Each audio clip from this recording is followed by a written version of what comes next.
I enjoyed the hunts. I enjoyed the friends that I made on the hunts. I enjoyed the wonderful places I was able to get to. The best part of my hunting career, if you want to call it that, was as a kid hunting for the table. Well, Griff, that's almost impossible to answer. My grandmother was the person who raised me primarily. Our family broke up, sadly, and I ended up with my younger brother, 4 years younger, living with her on a full-time basis, and she just went from place to place. Some of those places were something else, Griff, let me tell you. You just taking pictures, or? We lived in that house about 50 years ago. You're kidding. In that. No electricity. Probably electricity, we had 1/3 of the time. Other than that, it wasn't there, wasn't in the building. And I remember the first time one of the houses got electricity, it got one bulb, and that hung over the dining room area, which was actually the whole downstairs, which was no bigger than the average living room. In fact, not any bigger than the room we're here now, and that was the whole house. We had bedrooms over there. I mean, bedrooms. You notice what I'm going to say.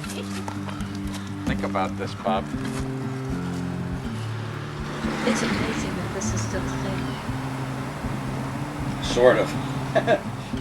But you see, we had nothing to plug into the sockets. The home today is filled with appliances. We had no such thing. We ended up in Pennsylvania for a while at an abandoned farm. And I had the run of endless woods and dairy farms and whatnot. Hunting and fishing, yeah. This was serious business because when my grandmother said, "Okay, Dookie, we don't have much money. You're going to have to take the position of man of the family. That means you're going to have to spend time every day setting your traps and collecting your game, and you're going to have to learn to become a very good shot." It was understood that the supply of ammunition would be very limited. We're going to have to largely eat off the land. I can buy the basic staples, but meat and fish, that you're going to have to get. And the veggies, most of those we're going to have to kind of requisition them at night. Raid a cornfield, visit an orchard. Now later, in fairness to my grandmother, she had very high standards, but they were bendable. She essentially laid down these general rules. It's okay for you to make these requisitions, but every once in a while we're going to be going into town and we're going to be going to Monkey Ward. And I will tell you this, I know you don't have any money. If you suddenly appear at home with a new pocket knife, I'll break every bone in your body. You will not steal. Well, you know, in later years I realized that probably these farmers from whom I was filching some veggies and fruit knew all about it. The first big game I ever shot, as you might expect, would be a deer, and I was 10. And I wasn't deer hunting, obviously, at 10. I was sitting on the edge of a woods, watching a groundhog hole, which was just down the slope from me, and sat to watch when he emerged from the hole, and got a few feet away. I could get a good, clean shot at him.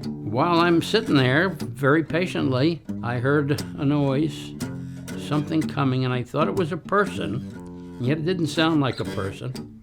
But I'm fixated on this groundhog hole, and I caught some motion out of my right eye, turned my head very slowly because I didn't want to scare the chuck if he started out, and I realized it was a deer coming.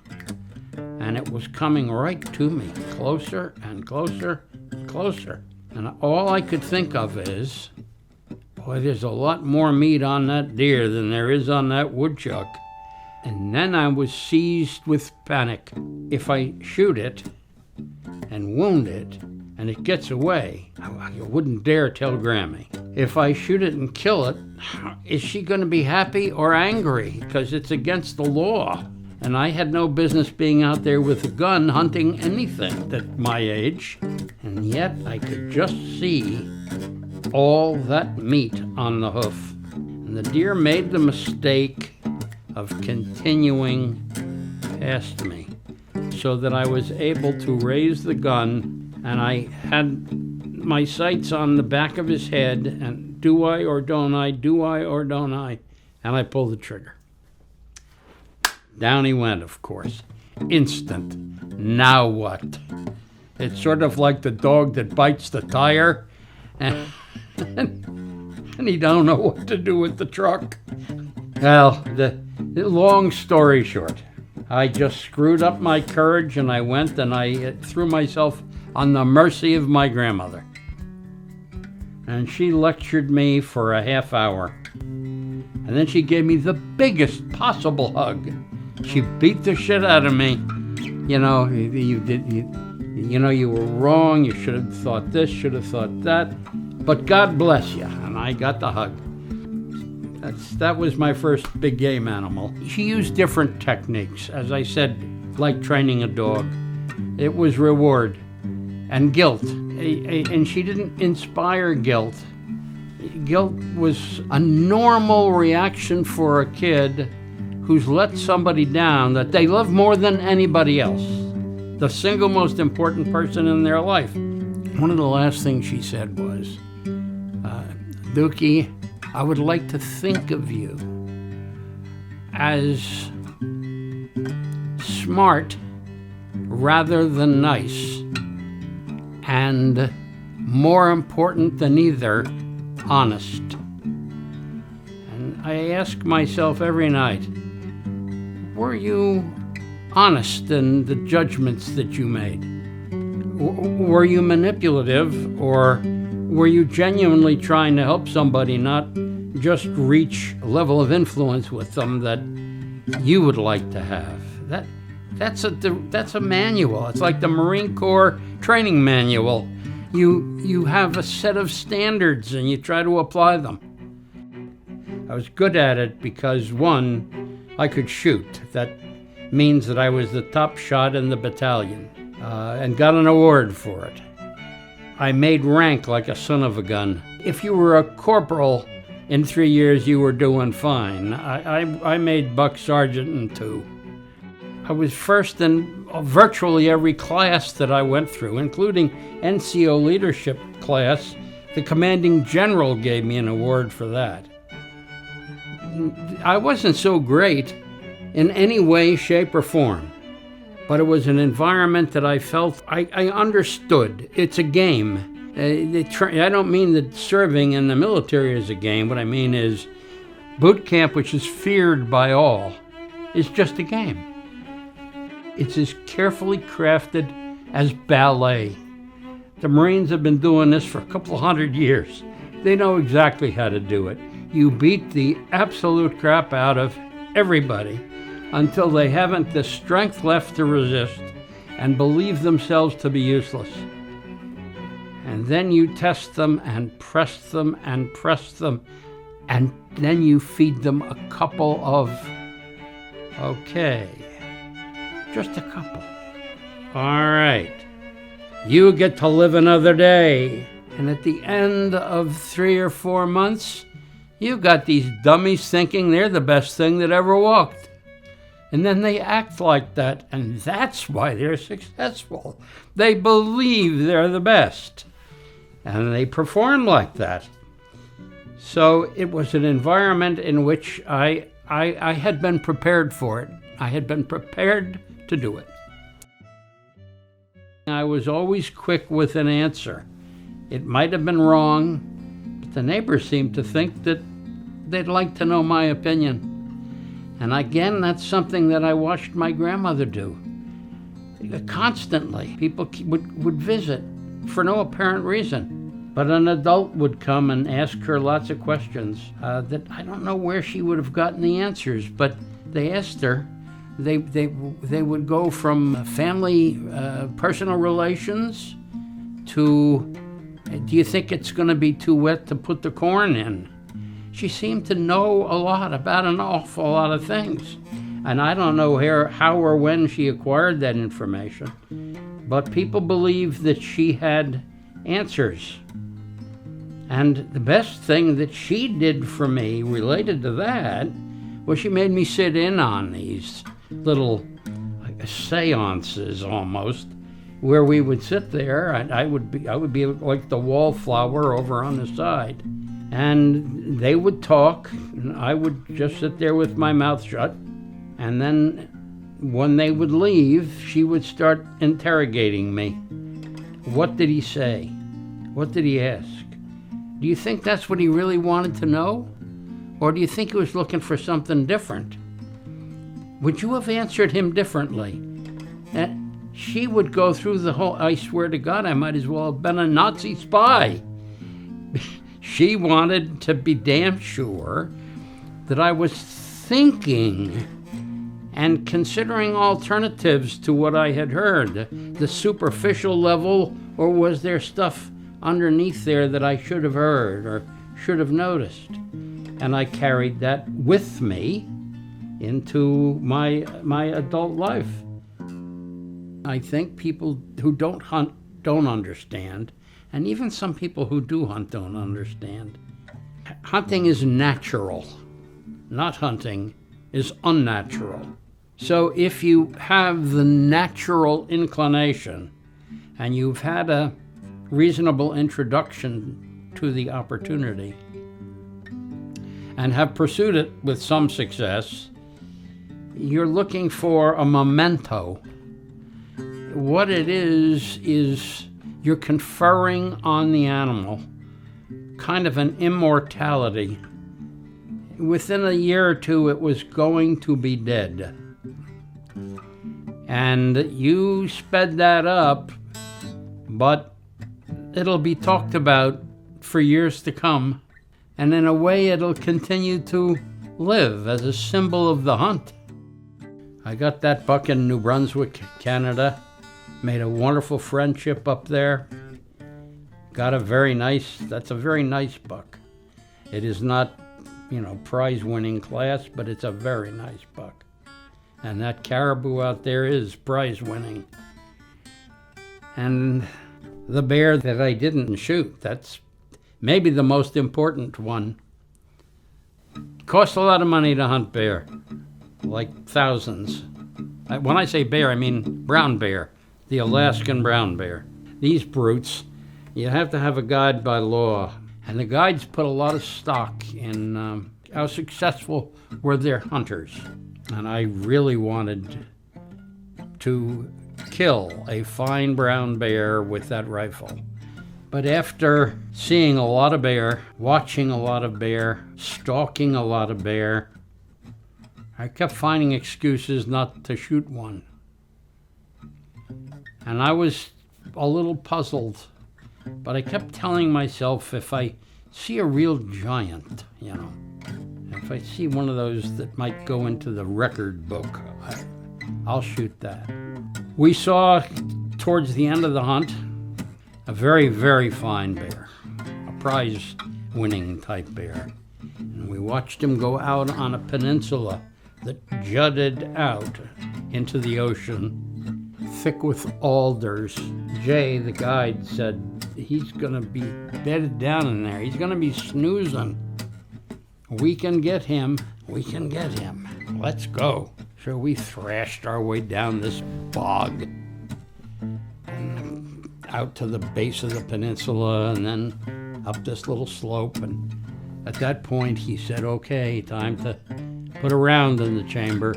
When you're following a guy around all the time, you don't have a loaded gun. I mean, the magazine is loaded, but it's not ready to go. And that's a safety precaution. So I chambered around and put safety on, and I'm ready. And he, of course, as the guide, chambers around, and he's ready to protect me. By law, that's what he's there for, to keep me alive in case the bear wants to eat me.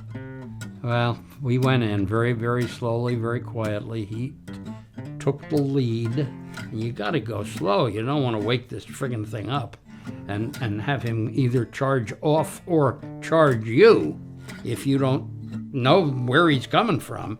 And they go through these alders that a lineman in the football leagues couldn't get through these things. They just go through them like they weren't there. So we're pooping along, and it's not very big, this little point. And all of a sudden, I must have heard motion to my right. And this guy has risen from his bed. And when I glance, I see this blob. And then I realize it's this friggin' bear, this gigantic bear. And he's got his nose stuck out. He wants to verify that that's a man, right? And I've got the rifle about here. I'm looking at him, and he's looking at me, and I'm looking at him. And all I've got to do is lift the rifle a couple of inches, pull the trigger. And I wouldn't do it. I looked at him and I thought, I want you here. I don't want you home. And I said, boo! And he ran across between Jay and I. Now I'm saying he went there, right there, down the hill, and I stood there and watched him splash his way through this big bog and up a slope, and he was still going at horse speed. I swear to God, 3 or 4 minutes later, and I felt so relieved that I had not shot him. And that was the end of my hunting career. That's going to be it. I'm done. It's been wonderful. I wouldn't have missed it. The best part of my hunting career, if you want to call it that, was as a kid hunting for the table. My first fish, okay? I know it was in 1945. It was in 1945 because my grandmother had me standing out on the dirt road in front of the shack we lived in. It wasn't even a house, it was an abandoned fruit stand. But we did have electricity there. They had reconnected the electric so that we could stay there for a while. The landowner made the arrangements. So we had electricity and my grandmother had a radio. And one fine day, she said to me, Dookie, she was quite agitated. And my grandmother was as cool as ice. Nothing fazed her, but she was excited. She said, Dookie, you get out on the side of the road. Every car that goes by, you wave down. You tell them the war has ended. Now, I knew what she meant, sort of, but the full import of that didn't occur to me. And on reflection, I realized that in 1945, not every car had a radio. So I was out there doing my duty, telling everybody, probably only managed to tell 4 or 5 cars, because this is a dirt road going to a little town up the mountain. That's the year in which I caught my first fish. I looked down off the bridge that was not very far from the house, and I could see that there were fish. The bridge came across somewhere here, within a few yards of here. And that's where I dangled the first line and saw the first fish come up over the side. That was maybe the single most momentous experience of my life. Do you realize that? Standing on that bridge and with pulling a that pin fish up. and a piece of thread. Piece of cotton thread tied to a pin. We'd have a hook. Went to my grandmother, had no fishing tackle. I'd never fished in my life. I don't think anybody that I knew had ever fished. And I said, Grandma, you gotta get me fishing stuff. Well, somehow or other, she managed to get carpet thread. I know now what it was. We call it buttonhole thread, but it's just a sturdy cotton thread. She got that somehow or other attached to a bent common pin, told me where I could probably get some worms, which was turn over rocks in damp places. That was my first lesson in fishing. She knew quite a lot about it, but we hadn't been anywhere where there was any water at that point. So I got some worms, and she told me put a little piece on. So I lowered over, and after a little while, by God, I felt a little tug. When that fish came over the side, out of that brook, I was hooked for life. Think about that. I was hooked. And I have never been able to get over it. Think about it. And I pulled it up quickly, and up came this beautiful, bright, flashing piece of silver. And it flopped off the hook, but onto the dusty road. I grabbed it, and I was so excited. I looked at it, I got to bring it home to my grandmother. But I didn't want to bring it home dirty. So I scrambled down the bank, and I was terrified it was going to get away from me into the water, but I had to wash it. And I got back up the bank and brought it to my grandmother. And bless her soul, she made a fuss. And my life changed on that day, and I'm going to tell you exactly why.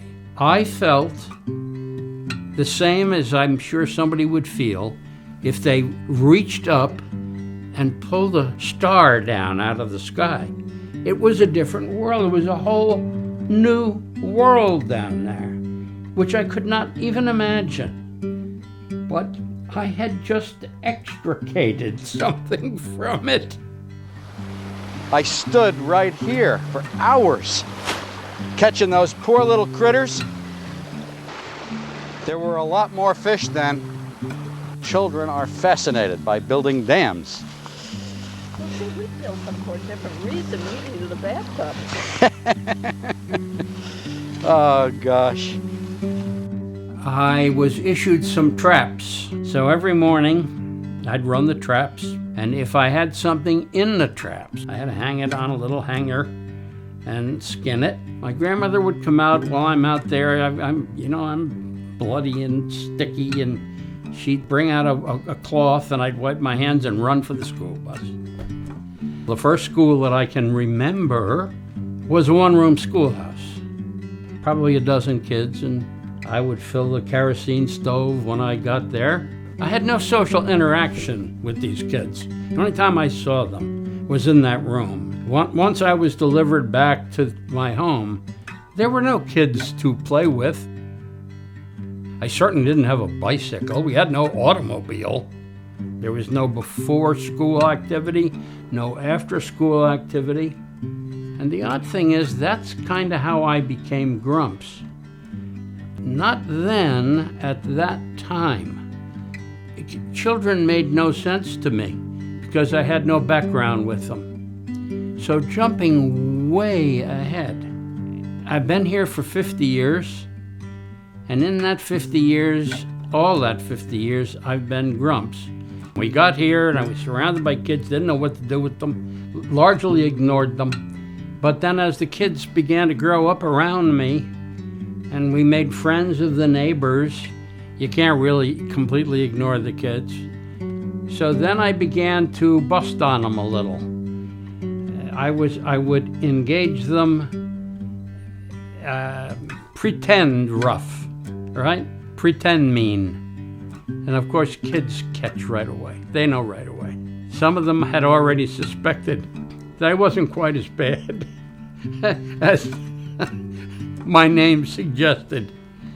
And over time, I've now watched these kids go to college and go on to their lives, and some of them still call me Grumps, for God's sakes. In fact, half the neighbors here call me Grumps.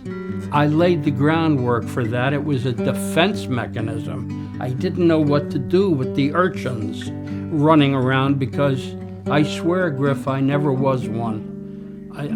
They made no sense to me. I was the man of the house. I was not kid.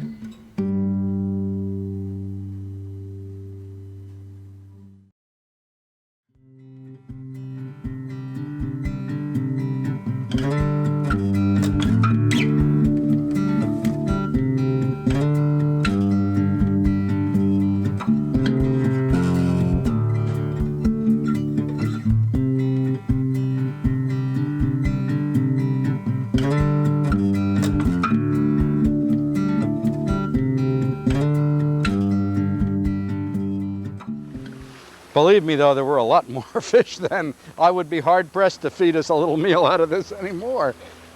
There was definitely more water in the brook.